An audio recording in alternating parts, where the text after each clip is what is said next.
Welcome, guys, to another episode of the YepBoat Podcast. And today I have a very exciting guest. I'm very happy to be talking to SunBaconRelaxer or 12wins, previously known as 12wins, Victor.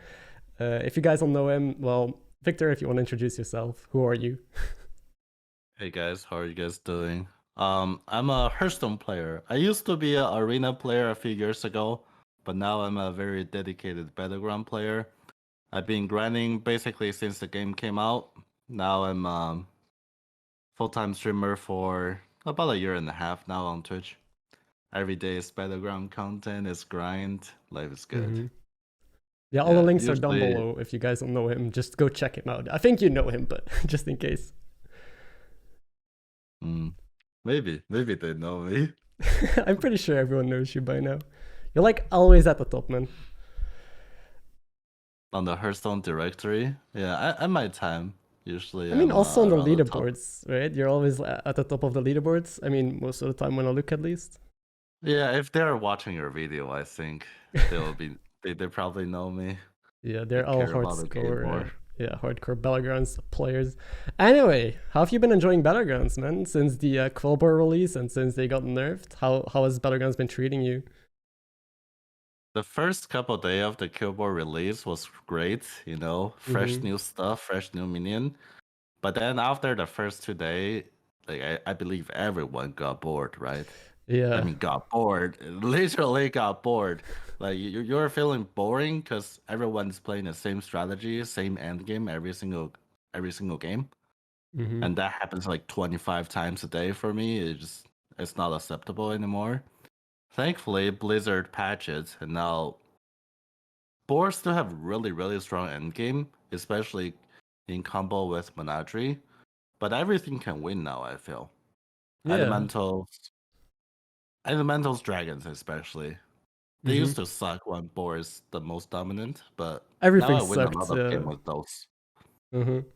And also after the patch, like, because Quillboards did get a big hit, right? Like, they got a lot worse. They're still playable, but you like the meta more than it was before Quillboards ever existed, or now that Quillboards are in the game? Do you think it improved the game, or might be a Quillboard definitely improves the game. It just make Menadri so much more viable, and pushing to tier 6 become more viable as the strategy. Like before Quillboard come out, you only go to tier 6 if you're going dragons. Or if you elementals. have a genie. That's it. But now, like, you can push to 6 if you want to play board, you want to play Menadri. That's 2 more strategy that go 6. There's like, 6, 7 viable strategies that can win a game. But it used to be 2 strategy go 6, now it's 4. It give you more decision in game. Like, you have to think whether to level or not. I think that's like one of the hardest part of Battlegrounds, right? Yeah. Is to think whether you should level or not. Like that judgment, that decision point, it is so hard. It takes a lot of experience and it is so rewarding. Yeah. Like just that decision whether you're gonna go 5, go 6. Knowing whether you should play greedy or play for tempo, that's definitely like one of the bigger skills to have. Knowing when to push for it, yeah, like you explained. One thing though, you gotta evaluate a lot of factors like your health, your matchup, just the flow of the lobby, and your own prediction of your own placement in that game. Yeah, you have to evaluate many things. I think that's good. Like giving more viable strategy on tier 6 is good. Yeah, unless of course you play demons, which still sucks. It kind of sucks that they reworked demons like a while ago. And I mean, they see like no play, right? Maybe in the mid game a little bit for tempo, but I've not seen demons win once. That kind of sucks. If you could rework demons, what would you do, right? How would you fix this demon tribe that's still in the game? The simple fix will be adding a carry demon that can skill, right? Right now, demon's problem is only smaller things can skill. Only Wrathweaver can skill. And the 4-drop kind of sucks. Arguably, you can have a big Soul Devourer. By the way, I think the Soul Devourer, the rework on that is very good. Yeah, I like it. It really fits in the demon theme. But it is not enough. Just one card on tier 3 cannot save demon by itself. So either add a tier 5 or tier 6 minion that have Divine Shield, maybe. Because Mm. in the late game, Divine Shield is so important. And Yeah. you can't be like leveling to 5 and 6. Your only viable strategy is to find a selfless hero. Right? Mm-hmm. You need a minion that come with Divine Shield. Like, Yeah. for example, the Kibler card, the tier 5 card, right? That thing can reset its shield on itself, It's so good. which makes like the Chargla Great Boar, Dynamic Deal, and that card combination strong. You can't have a strong comp in the end game when your whole comp does not have a single Divine Shield. I mean, Elemental is kind of good, but even Elemental have a Divine Shield, right? Crackling Cyclone. Yeah, Cyclone. And Demon they have no scale a Divine lot Shield at all. better. Yeah. Like demons But- don't scale exponentially, I feel like. Elemental just blows up and demons only gets like so much better a turn. It like gaps out. That's very true. Yeah. It's very limited scaling, and usually you have to sacrifice HP too for it. Yeah, which also really sucks. Like it's just overall, I don't know, very inferior to the tribes currently in the game. It seems hard to keep sticking with this self-damage stuff and all the stuff on tier 4 that mainly scales. Like tier 5 has Mal'Ganis and Voidlord, and then tier 6 and Imp Mama, and that's it. It's maybe just meant to be a tempo tribe. Maybe you just need to pick it up on tier 3 and go jugglers and then power level to 6 and then switch into Quillbors. Maybe that's what demons are for, the purpose of demons in the game, to just level up and then ditch them. I feel like everything that in the demon comp is involved with juggler, right? The big demon comp doesn't have a lot of minion that is interesting. Yeah. Like you basically, if you're playing big demon, on tier 4 you're not looking for demons. You're looking for Gold Grabber, Argus, Champion of Yashrat. You're not looking for demons. Like demon doesn't have a skilling strategy by itself, actually. Yeah. It's kind So of weird. adding a demon that skills on tier 5, tier 6. I think demon actually need 2 skilling card. Even 1 is not enough to save this composition. You need 2 skilling card. Either 2 skilling card or really strong Divine Shield. But Divine Shield go against the demon theme. Like demon is not supposed to be having Divine Shield because World of Warcraft. Everything involved, right? Also, I'm scared of like the critical mass of Divine Shields. There's like only so many Divine Shields you can add into the game until it becomes like too much, right? And everything just revolves around finding a ghoul or finding a lot of Divine Shields, and then the game might get too stale. Like I was scared to see Quillbors have 2 Divine Shield units, the Frenzy one on tier 5 and the one on tier 2. The one on tier 2 is broken, by the way. It's so busted. That's so good. Like, at what point? But you have no chance against like Amalgam players if you're just full big fatty demons either. You know, I was actually thinking about this. Maybe I see your tweet or something. I was thinking about like how to rework demon. So I have an interesting idea. It might not match the theme of the game, but I was watching Demon Slayer. You know, there's the head of the demon guy is called Muzan, right? Yeah. He infused his blood to other demons to make them stronger. So I was thinking a tier 6 minion, after you buy it, the next 6 demon you buy after him will get like a huge boost, like +10/+10. Oh, will be really cool. That's nutty. But how do you like scale? Muzan himself is very small, like maybe Muzan is a 4/4 tier 6 minion. But then if he's on the board, the next 6 minion you buy will gain a lot of stats. Maybe the first one you buy is +5/+5, and then 10/10, 15/15. It's kind of like you have a late game, right? That sounds like Nomi on steroids, like Nomi, but on drugs. That is my idea. It needs to be tested. Like it's kind of hard to figure out how good or how bad that would be. With the current demons, I don't know, right? Because some demons are just bad, even if you buy them with a buff. But if you hit like an Imp Mama that gets +10 or +20/+20, oof, you're like guaranteed top 4. And you're gonna kill people on that turn. It's mainly, I think, Soul Devourers then, what you're looking for, right? To upgrade your board to get extra stats. But it's a process to build up, right? You don't get a +10/+10 on a turn you get that tier 6 card. Yeah. You get +10/+10 usually the turn after, which is, usually turn 9, turn 10, when other people are strong too. So I think it will be fair. Hopefully Blizzard don't steal my $1 million. Okay, maybe they can take this idea. It's fine with me. Oh, you gotta take credit. You need to ask for a payment if they're listening right now, and they implement it. Then you know who to call. Yeah. Also, Murloc is also really a problem right now. as in There's too so good? little Murloc minion. Okay. I think too bad. Yeah. Because they also don't have shields or wind fury. They just have poison. That's it. They need Bran, and that's it. Bran, you can stay even on tier 4 if you want, and just find poison as stats, right? The problem with Murloc is you just can't start with it. The tribal is too bad. Even if you see like Murkai on tier 2, you don't want to go Murloc. You try to avoid picking a card. When the tribal is that bad, it needs to be fixed. Look at Fergal.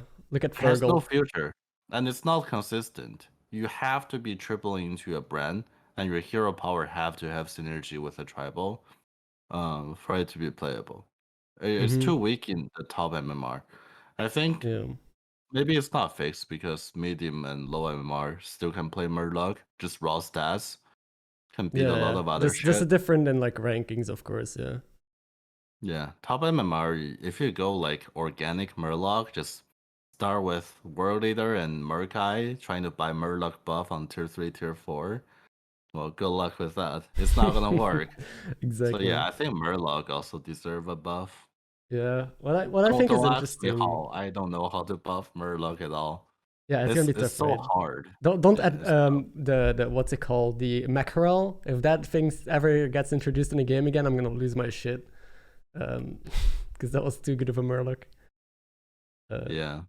Especially with Tontcom being so strong right now. If you put that thing with Divine Shield Tontcom is insane. That'd be insane. Yeah, it's kind of interesting. So most tribes are good right now, except for demons, because it's demons, and Murlocs. They're both like okay tempo-ish tribes. In the early game, if you hit a couple Murlocs or demons, you're strong, but they don't have that late game scaling. Of course, unless you hit a Bran, but even if you hit Bran with a couple Murlocs, I'd rather go Menagerie than fill up Murlocs, because like you mentioned as well, Amalgadon is so good.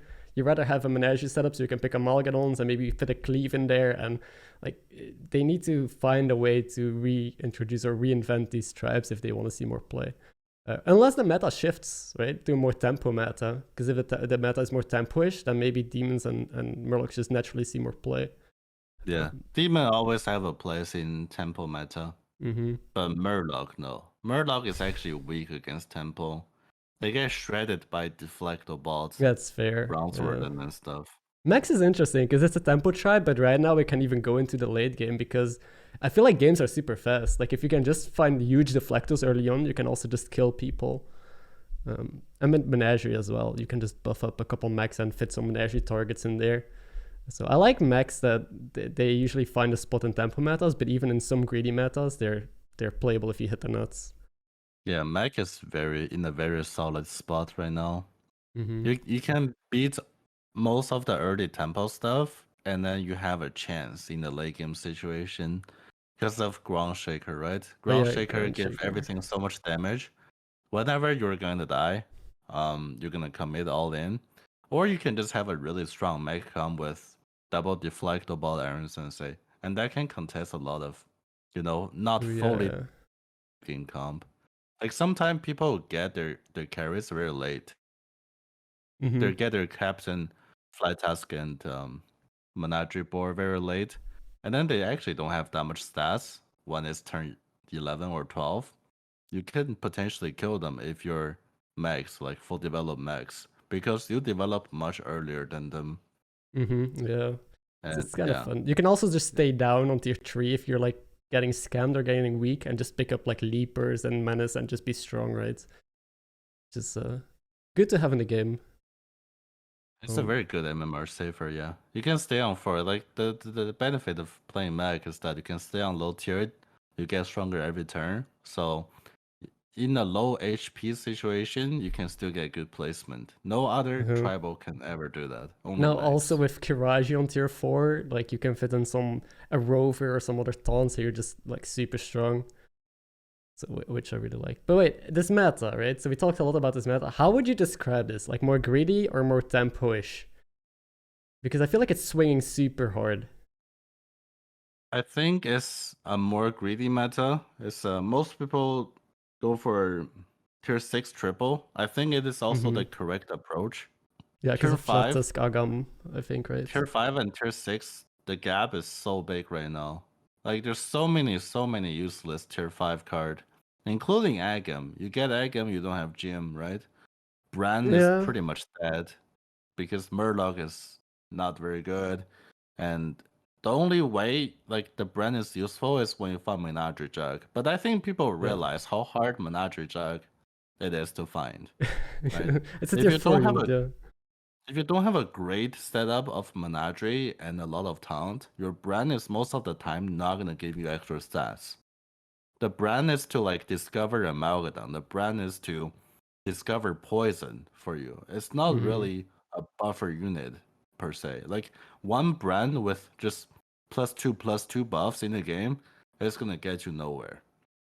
Can you agree with me on that? Yeah, because it's a So 2/4 as well, right? Like you triple and yeah. you just have a 2/4 on the board for a turn, and then you also gotta roll buffs and have good units already. It's so much gold that you need to invest into it in order to be strong. And by taking brand, you cannot level to tier 5 because you triple into a 2/4 minion. You have to stay on tier 4 to play, to roll, and that's gonna hinder your future development. Yeah, that's why Light Fang is sometimes just the pick over brand, because it's a 2/2, but it instantly starts buffing your board. And you can spend all your gold on just like getting a strong board, and the buffing happens like automatically without you having to invest more gold and roll the good targets. The tier 5, I think right now there's only 2 really good minions and 4 acceptable minions. So Bran and not Bran, the Lifeng and Mithrax can carry you in the early game. Is so good. Yeah, those two. I have a top 1 game with Mithrax. The Mithrax late game goes to like 200 something HP. The thing is insane if you get early. So Mithrax, Lifeng are strong on tier 5, and you can get Sneasel Shredder or Direhorn. Those two can help you to level to tier 5. I feel like that's the only acceptable like common tier 5s that is good for most of the situation. Of course, if you have specific heroes, you can go Nomi. Mama Bear sometimes is okay, but it never wins you the game. It just gets you top 4. If you get a Mama Bear, stay on tier 4, play Beast. But if you can triple into a tier 6, Caligo's really strong. Captain Flytask really strong. The Charlie got nerfed, but Charlie is still better than almost every single tier 5, right? Yeah, it's a tier higher as well. Yeah. Like tier 6, the direction is so clear and the tempo of the minion is so strong. I just feel like you should greed for tier 6. You should try to triple for tier 6 this meta. And because people do that, the games are gonna be more greedy, as you described, right? Yeah, and greedy, faster, right? Faster. The greedy games means that people triple for high tier minion, and when they develop, they do a lot of damage. Like they don't do a lot of damage to each other in a mid game, but once it reaches turn 10, turn 11, the damage per turn between a strong and weak player is gonna be like 25. Something like that. It's something insane high damage. It's so ridiculous. This make matchups in the late game especially important as well. Oh, and especially if you like run into the wrong people, you don't get a placement you deserve sometimes. Yeah, I think the hero difference is just a big issue, right? Some heroes like Maiev and Omu have such big spike turns compared to other heroes. Sure, they take more damage early on, but that doesn't really matter, right? Because then at some point they deal 30 damage back to you. I think heroes are a big issue right now. I don't know how you feel about like the difference between heroes, especially right now in this greedier meta. You definitely do not want to see Maiev, Jandes, and Hooktask past turn 10 with triples. It will absolutely obliterate you like crazy. in one turn. And I feel like Omu is okay because Omu is trying to level tier 6, trying to find his own win condition. Omu get his full comp usually a little slower than those heroes. Okay.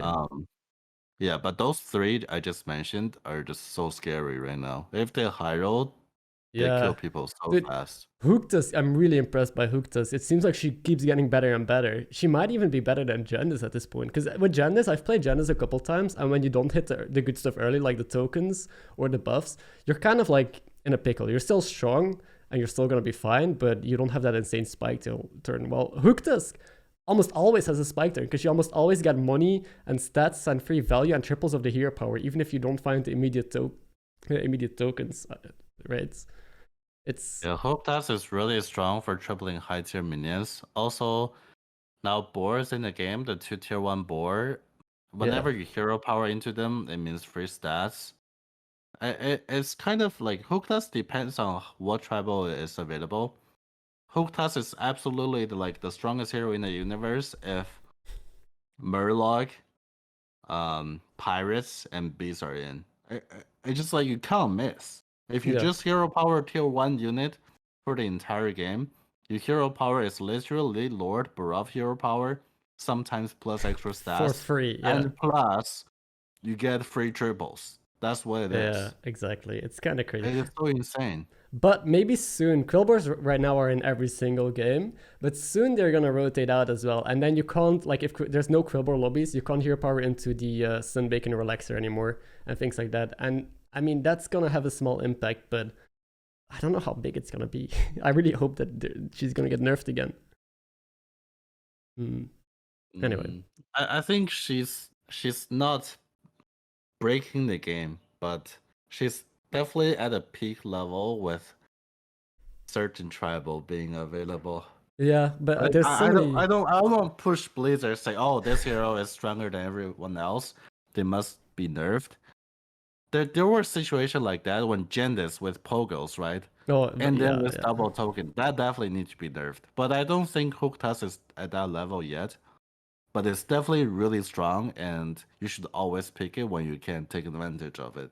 Yeah, is there no like limit to how good a hero can be before it needs to be addressed? Like if there's nerfs coming through, would you like to see Hooktas nerfed? Yes or no? Right? I would say no. I think Hooktas is fun to play, and she's not completely breaking the game. Like there is variance with Hooktas now. Yeah, you can lower when you discover 3. Yeah, you discover 3, you always make triples. But Hooktas now, there's sometimes you make 0 triples. There's like 30%, 20-30% of the time you're not gonna make a triple until turn 7. We say she's insane. That's when she's strong. Like when she's high rolling, she's Omega strong, but like she can low roll, so that's acceptable. Okay. When a hero not only high roll, then it's acceptable hero. Okay, that's your quota on nerfing heroes. Okay. Yeah, that's my standard. That's interesting. But I think people have different standard. Yeah, I think a lot of people have definitely. You think she should be nerfed, right? I think so, because the balance, like if you look at the weakest heroes, they see 0 play because they just don't compare to the top heroes, right?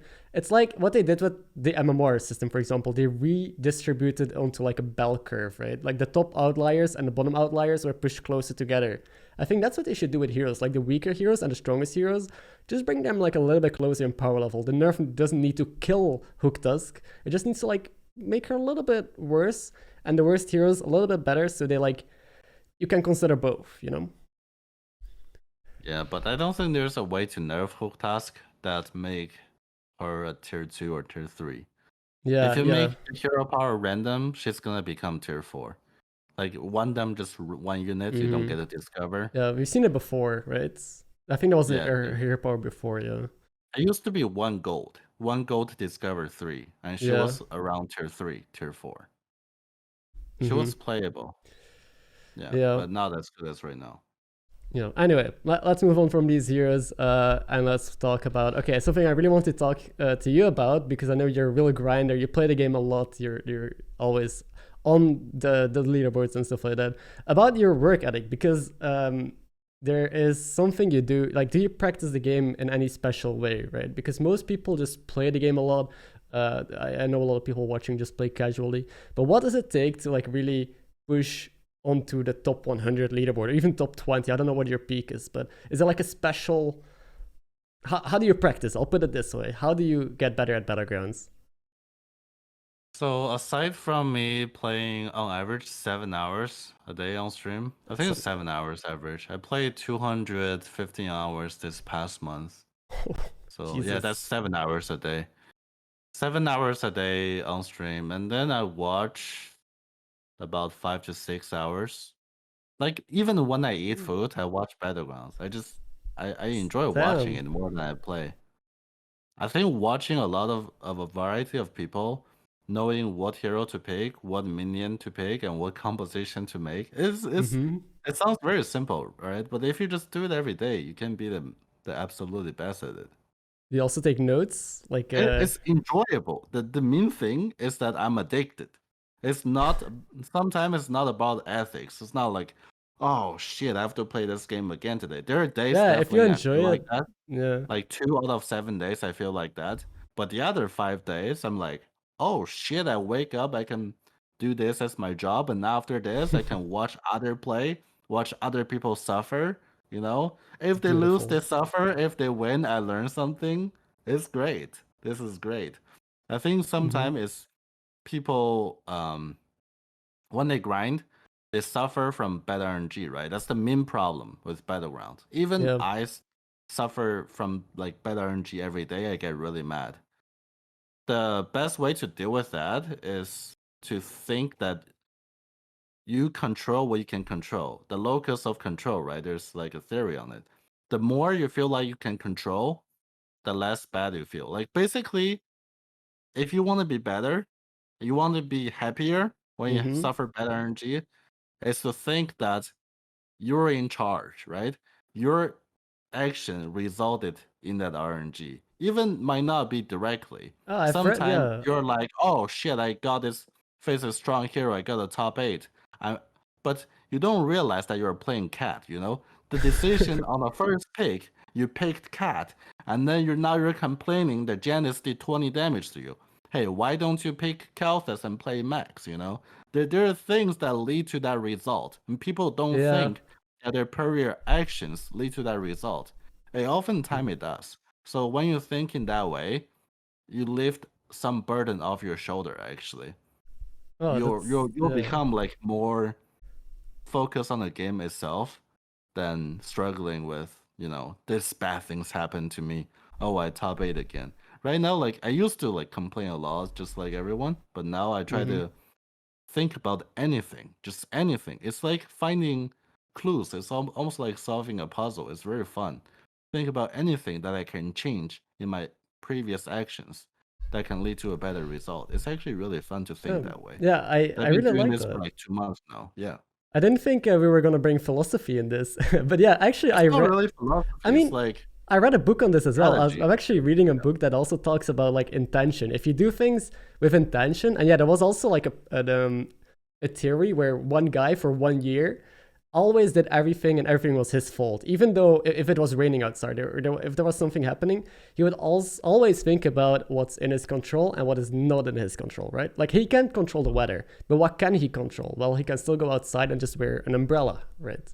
And yeah, I read about it and I think it's really interesting and yeah, it applies really well to Battlegrounds. I do this as well, like when I have a shit game, instead of just complaining about the RNG, I always like I used to do this a lot. Look back at the game, like because I stream right or I record the game, look back at it, and then see if there was anything I could have done different. Even though if I think I played well and it was all RNG, I still try to find things that I could have done different. So that way, I am at some level to blame for the 8th place, right? Because if you play perfect, I think you can play in a way that you don't get 8 places. Also, I began to accept my own incapabilities more now. Like I used to think I'm invincible.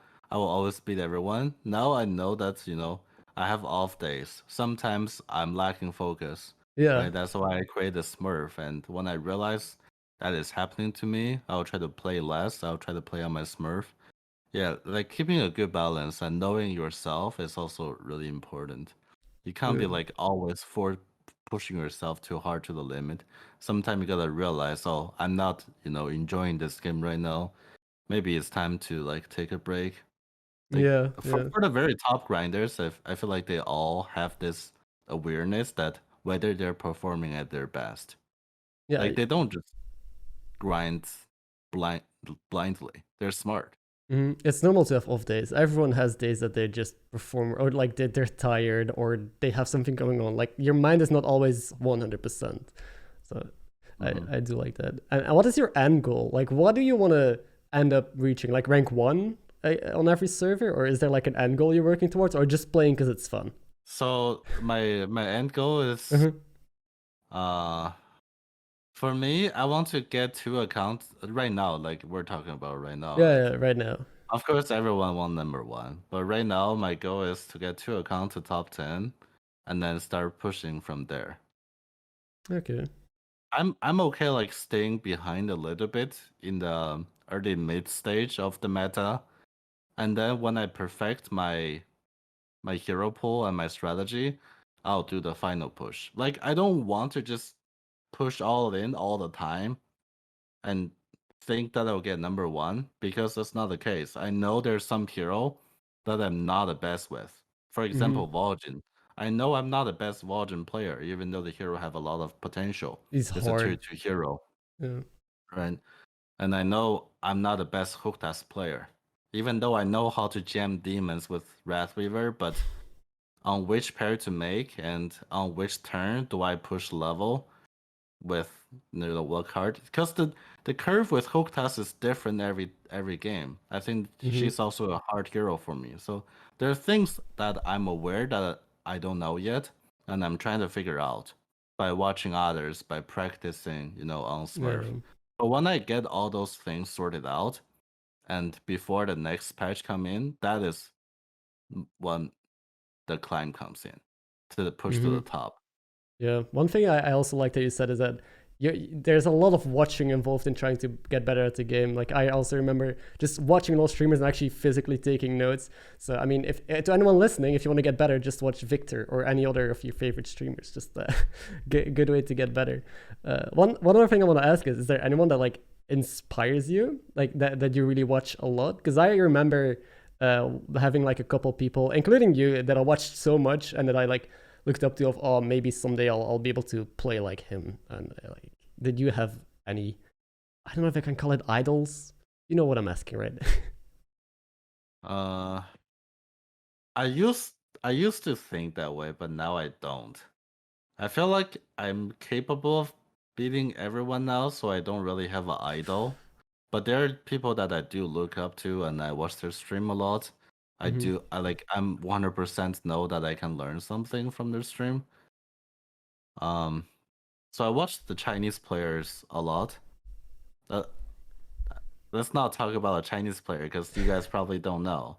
For American or European players, I think. So the people who are good are. Should I just say it? Is it? I mean, rude to others who I don't mention? I don't think so. If you're looking up to someone, that's not. Okay, Dog is definitely good. Dog, like we're talking about across all patch, not just for this at this moment. Okay, Dog is definitely good.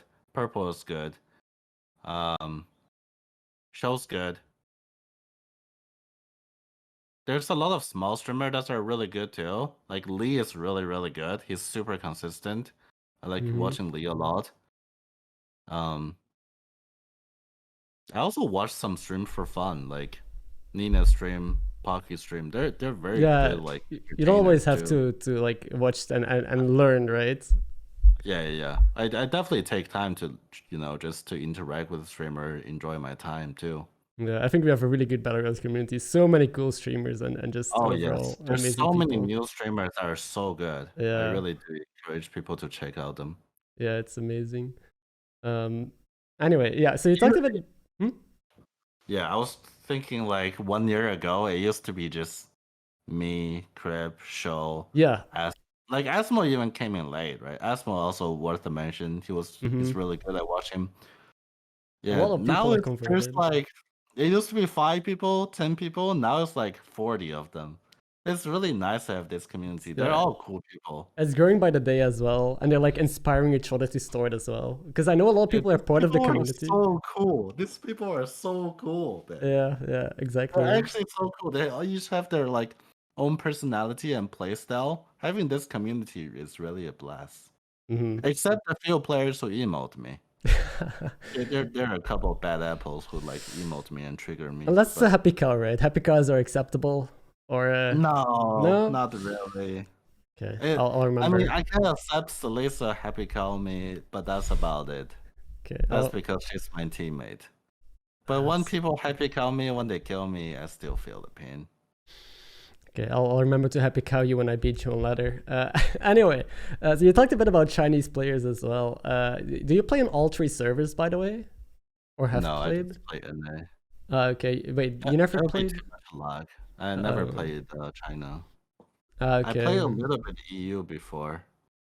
Because I was about to But ask, you do watch a lot of, or you said that you watch Chinese players. Like, is the meta very different there? Because I talked to other people, and the NA and EU meta is very different. But I actually don't know nothing about like the meta on the third server because I never play on there or know anyone that plays on there. The China server, you mean? Yeah, if there, China server. If there's like, Yeah, I watch a lot of games. The China server meta are very fast. They're basically in the middle game. They're one turn ahead of NA server. Like you can try to play safe on NA server, trying to play taunt and mech to survive. But in China server, it's really hard to survive with those comps because people like they have this formula. They must triple for tier 6 minion on turn 7. They must do whatever for it. They will do it. You can't play safe because people who high roll, they high roll so much earlier. Like you used to think people are NA and EU, they high roll really hard already. But on China server, there are multiple high rollers. Holy shit. Because they all play for that. And there's guaranteed to have high rollers almost in every lobby. It's really hard to defend yourself. Damn, that's crazy. So basically, if anyone here would try to play on the Asia server, it would be so different, and everyone would probably just get spanked. That's what I'm hearing. It will be harder. It will be harder. But you also gain more MMR per placement because you can match up to players of your similar skill. So I was watching. Yeah, there's a lot of players. In the last this season, everyone started with internal AK, right? So this season, the difference between NA and China in terms of top plays is small. But in the previous season, when the MMR is around 15k, like in China, you can literally get into average MMR 14k lobbies. When everyone is very, very high leveled and they all know what's the absolute optimal play is. And even though you get crushed, you get like a 4th place.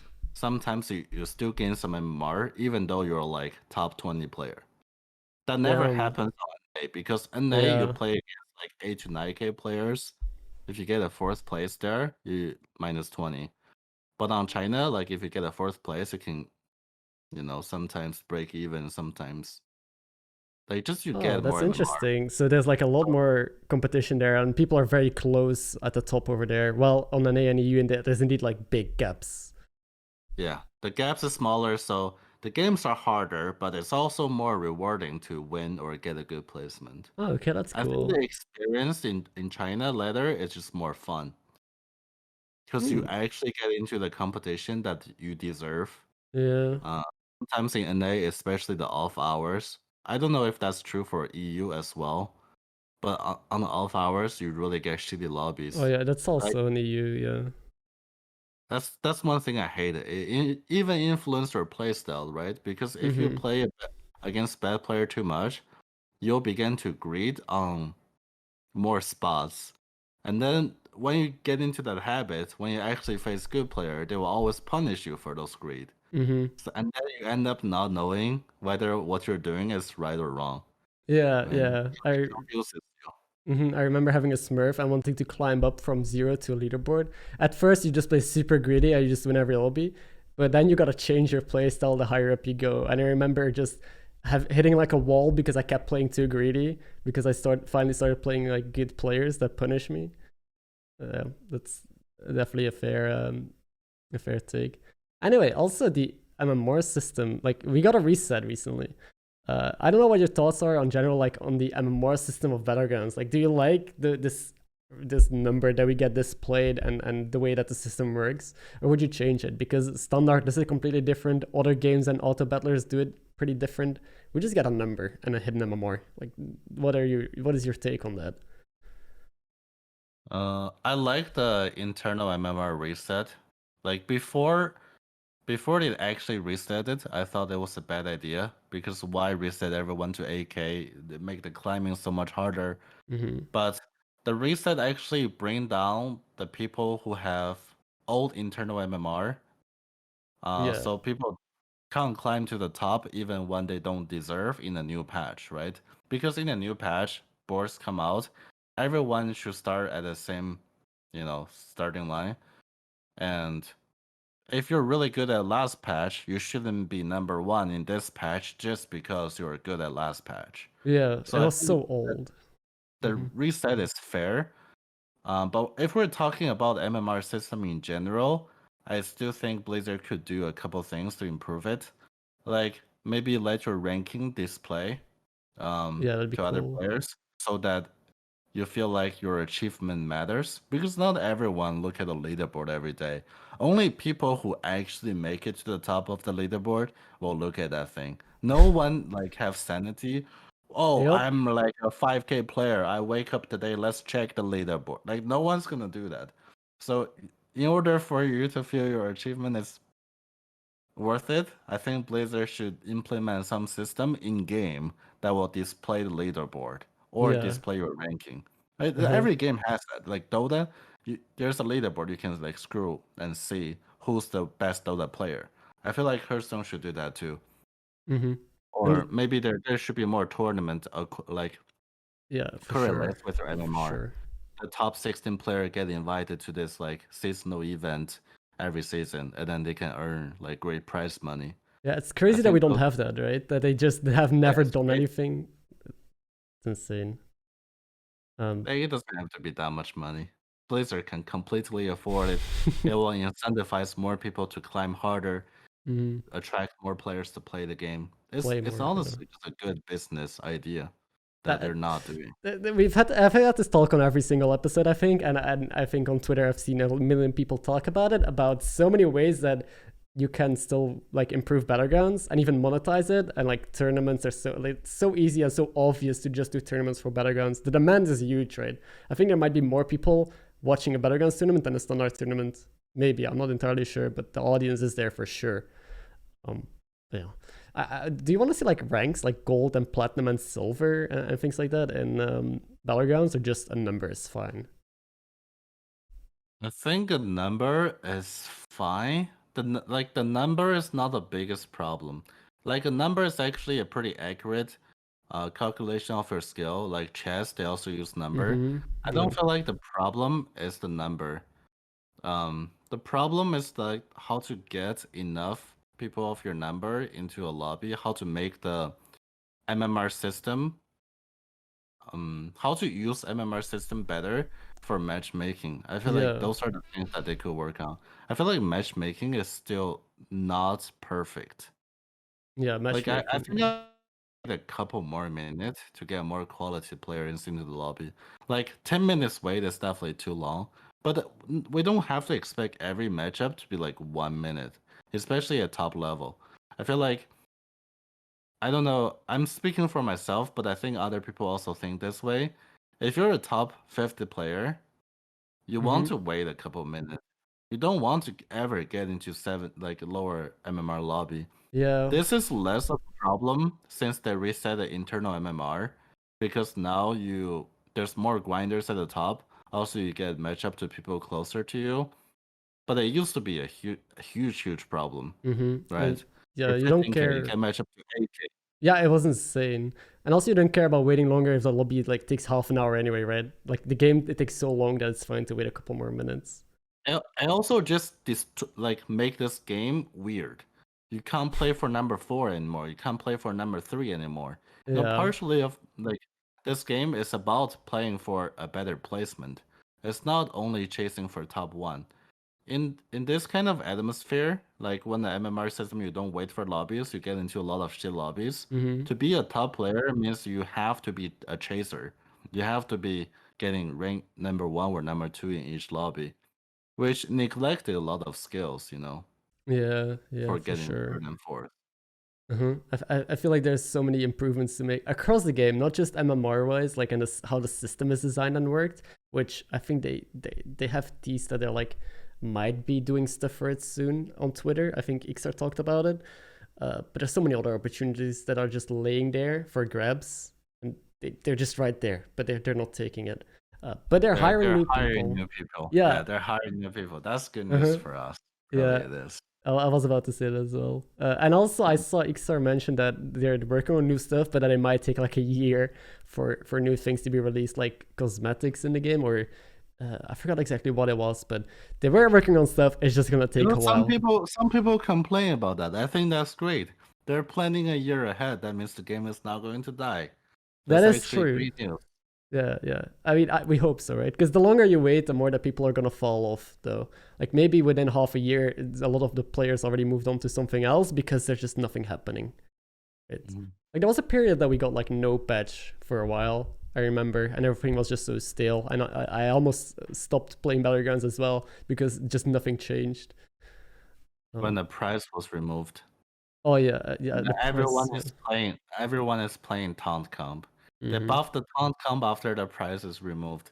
That was the most boring time of my life in BG.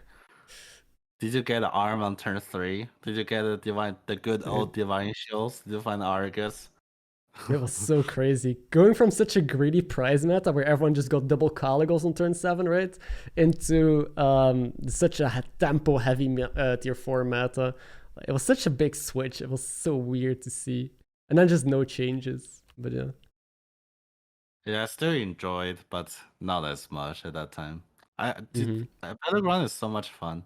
Maybe it's because like it's almost like gamble. I don't know. It satisfied me in a way. It's such a great game. Yeah, it's good to see that you still it perfectly merges skill and luck together. It feels so good. Yeah, like a healthy balance, right? Like every game does need a bit of skill and a bit of luck, and it feels like Battlegrounds is like right at the balance. Some people will tell you that it's too much luck and it's just all RNG, right? I'm pretty sure you have enough people of that in your chat that just tell you it's all RNG. But I think there's a really good... That's what set Hearthstone difference from other games. Like if a game only skill matters, that's not very enjoyable to play every day. Like especially everyday players, right? Like us. You don't get that much fun if you're like doing the same thing every day, and even if you're winning, you're crushing noobs. It's like chess. You need some variance. You need some variance, a little flavor here and there to lighten up your day. You hire this game, you get 5 Caligos. Oh, that feels amazing. You're gonna feel good for the rest, of your day, man. If it's too much RNG, then it feels like there's nothing in your control, right? And then skill becomes less of importance, and then everyone can be high ranks.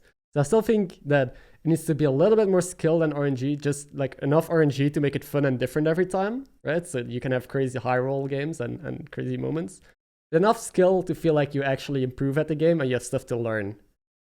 Does that make sense? Right now, the game is at a good state where luck and skill is balanced. Yeah, I feel so. A lot of the late game positioning, like basically all the minion tribals are viable. Demons and Murloc are weak.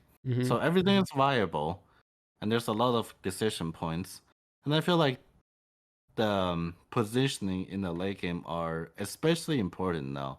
I don't know if other people if you feel the same as me. Yeah. I feel like positioning in a late game matters more than before now. And also tech units, like what do you need? Is it a ghoul, a selfless, a spore, or there's so many different ways that you can approach a late game now.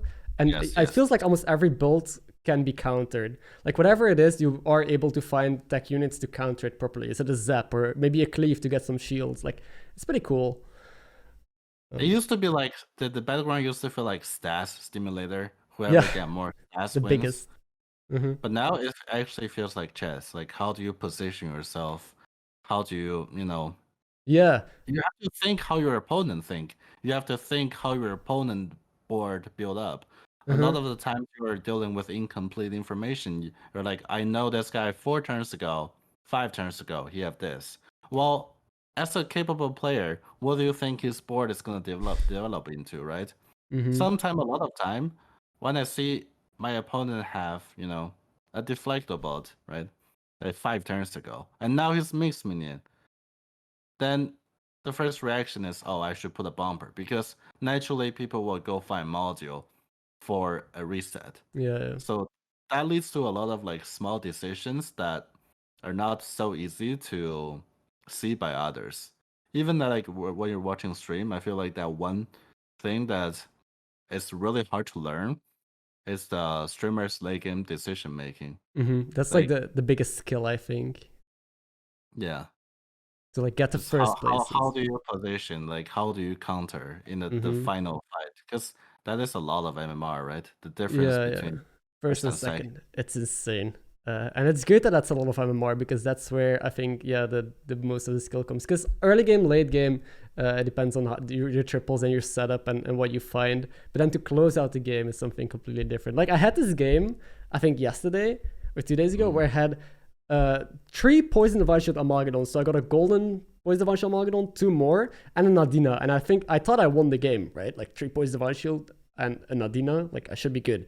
And I still lost to this Kaligos player because he positioned so well, like his dragons, and he had double Nadina, and he even played Ghoul. Like he played some insane tech units, and he played perfectly around me that I actually lost with that board, and I almost felt bad.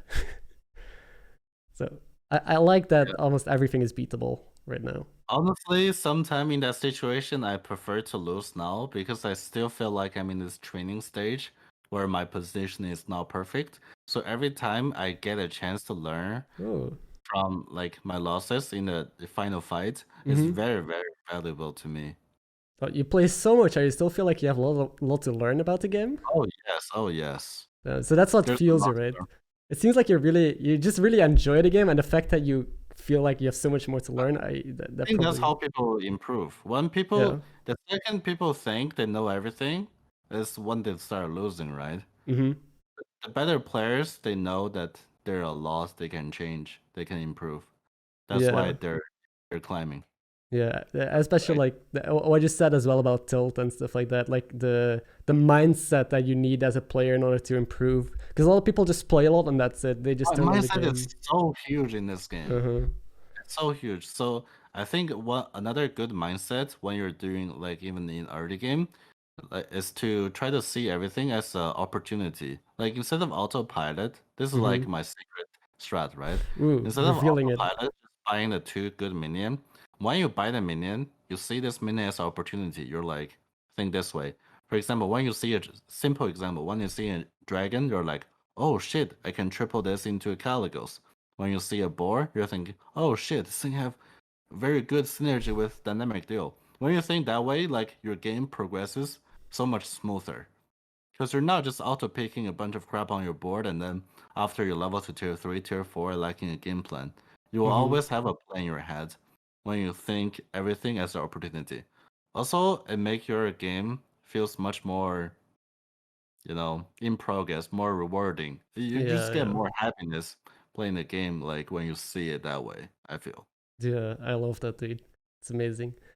Anyway, those are all the questions I'd written down. I wonder if there's anything else you want to mention about Battlegrounds, like something you want to just talk about or share, or Can't think anything on the spot. Okay, yeah, that's fine. Because we talked about a lot of stuff already. I felt like this was an amazing talk that we had. This is gonna be a super long YouTube video already. That's about an hour. Podcasts are usually about an hour, so it's fine. I think people will love hearing you talk about the game. I think this was really interesting. I also learned a lot. I think it was cool to talk about something other than just the meta and the units, but about like what it takes to like get good at the game and improve. Because that fascinates me as well. I'm really happy to share it with somebody, because this is the thing like that goes into my head every day, but I don't really talk with people. I think last time I talked with Collins and Shady a little bit about this, but this time I really go to full extent on what I think when I play the game. And maybe hopefully it's helpful for others. I'm pretty sure it is.